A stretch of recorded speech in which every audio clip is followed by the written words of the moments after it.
नमस्कार, बहुत स्वागत है आपका प्रदेश हमारा में। मैं हूं आपके साथ श्रुति श्रीवास्तव। सबसे पहले बात श्रीगंगानगर से बड़ी खबर की करते हैं, जहां सूरतगढ़ में भारतमाला सड़क पर हुआ भीषण सड़क हादसा। एक साथ 12 से ज्यादा गाड़ियों की टक्कर हुई। कोहरे के कारण अमृतसर जामनगर भारतमाला सड़क पर यह हादसा घटित हुआ है। टक्कर के बाद से दो ट्रकों में भीषण आग भी लग गई। मौके पर पुलिस पहुंच चुकी है, दमकल कर्मी मौके पर पहुंच चुके हैं।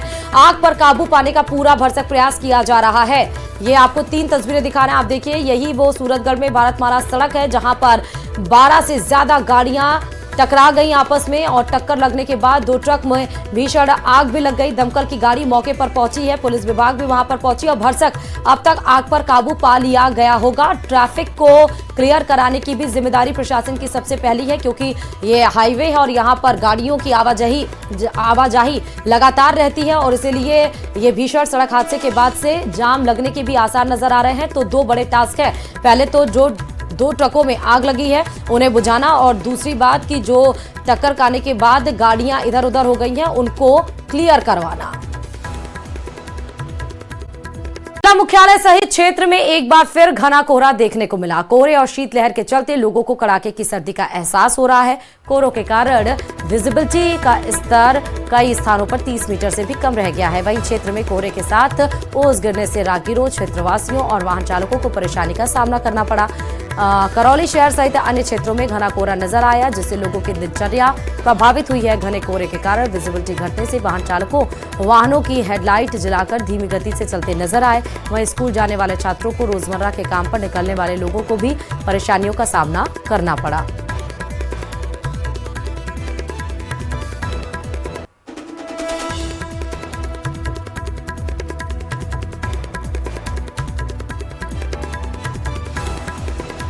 तो घने कोहरे से रफ्तार पर ब्रेक लगी है। झुंझुनू जिले में भी सर्दी का सितम लगातार जारी है। आज तीसरे दिन भी झुंझुनू जिला मुख्यालय सहित ग्रामीण इलाके घने कोहरे के आगोश में लिपटे हुए हैं। घने कोहरे और शीतलहर के कारण जनजीवन प्रभावित है। घने कोहरे के कारण वाहन चालकों को परेशानी का सामना करना पड़ रहा है।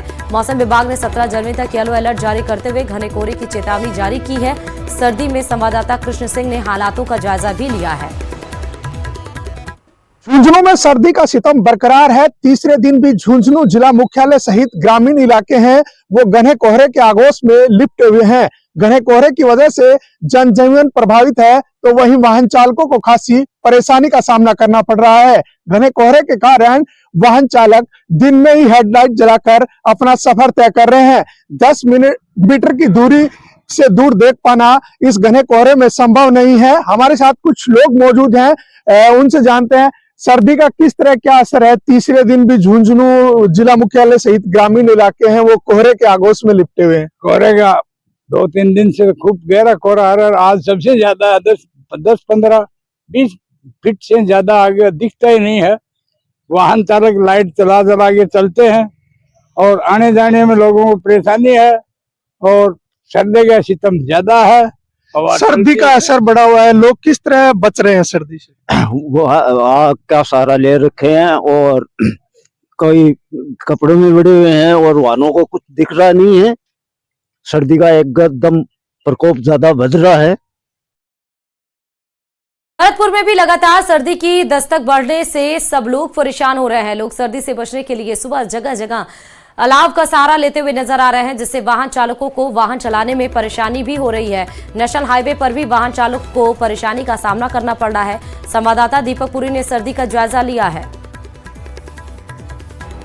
घना कोहरा छाने की वजह से जो विजिबिलिटी है वो बिल्कुल कम नज़र आ रही है। लोगों को बड़ी परेशानी का सामना करना पड़ रहा है। सबसे ज़्यादा जो वाहन चालक हैं उनको परेशानी का सामना करना पड़ रहा है। आज से जो विद्यालय है वो भी खुल चुके हैं। ऐसे में जब छोटे बच्चे अब स्कूल जाने की तैयारी कर रहे हैं तो उनको भी बड़ी परेशानी हो रही है। सुबह जो दूध लेकर के शहर आते हैं, चाहे वो रोज़मर्रा के कार्यों पर आते हों, उनको भी बड़ी परेशानी हो रही है। आप देख सकते हैं कि किस तरह से जो घना कोहरा है वो छाया हुआ है। लोग जो जा रहे हैं उनको बड़ी परेशानी यहाँ पर हो रही है। हालांकि लगातार जो जिला कलेक्टर हैं उन्होंने जो 1 से 8 तक के विद्यालय थे उनको अधिक ठंड होने के कारण अवकाश दी थी, लेकिन आज से विद्यालय दोबारा से चालू हुए और ऐसे में आज जो है वो घना कोहरा भी देखने को मिल रहा है। सर्दी के सीजन में सबसे अधिक जो घना कोहरा है वो लगातार 2 दिन से देखने को मिल रहा है और ऐसे में विजिबिलिटी बिल्कुल कम होने से लोगों की जो परेशानियां हैं वो बढ़ती जा रही हैं। वाहन जो है वो इस तरह से रेंगते हुए नज़र आ रहे हैं।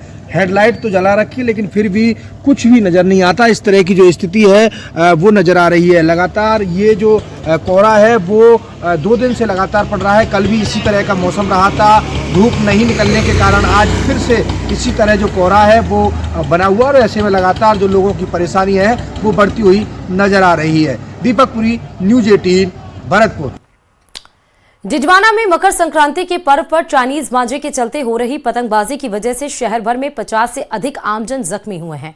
प्लास्टिक मांझे की चपेट में आकर किसी का हाथ कटा है तो किसी का पैर कटा तो किसी की नाक कटी तो वहीं किसी की गर्दन पर खरोच लगी।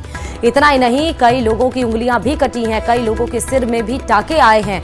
वहीं हमीद कॉलोनी निवासी एक 10 वर्षीय बालक पतंग लूटने के चक्कर में छत से नीचे गिर गया और गंभीर रूप से घायल हो गया। लेकिन इस मकर संक्रांति पर ना तो पतंग उड़ाने वाले, प्लास्टिक मांझा बेचने वाले बाज आए और ना ही प्रशासन इस पर कार्रवाई कर पाया।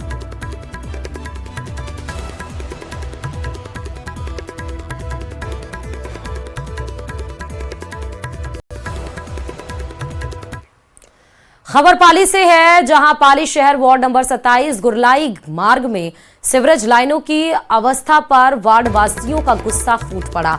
जिला मुख्यालय पर नगर निगम की अनदेखी और लापरवाही के कारण जगह जगह फूटी सीवरेज लाइनों की अवस्था उजागर हो गई। वार्ड नंबर 27 के गुरलाई मार्ग मंडिया रोड के सैकड़ों वार्ड वासियों ने अव्यवस्था और सीवरेज फूटी लाइनों को लेकर गुस्सा फूटा है उनका। फटी सीवरेज लाइनों के कारण घरों के आगे गंदा पानी एकत्र हो गया और गंभीर बीमारियां फैल रही।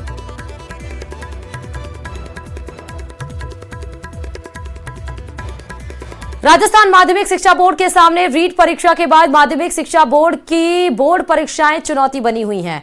इन परीक्षाओं को लेकर बोर्ड प्रशासन ने अपनी तैयारी शुरू कर दी है। 27 फरवरी को रीट की बड़ी परीक्षा आयोजित की जा रही है, जिसमें करीब 12 लाख से अधिक अभ्यर्थी शामिल होंगे और उसके तुरंत बाद 6 मार्च से माध्यमिक शिक्षा बोर्ड की परीक्षाएं शुरू होंगी, जिसमें 10वीं और 12वीं की परीक्षा में करीब 20 लाख से अधिक विद्यार्थी परीक्षा देंगे।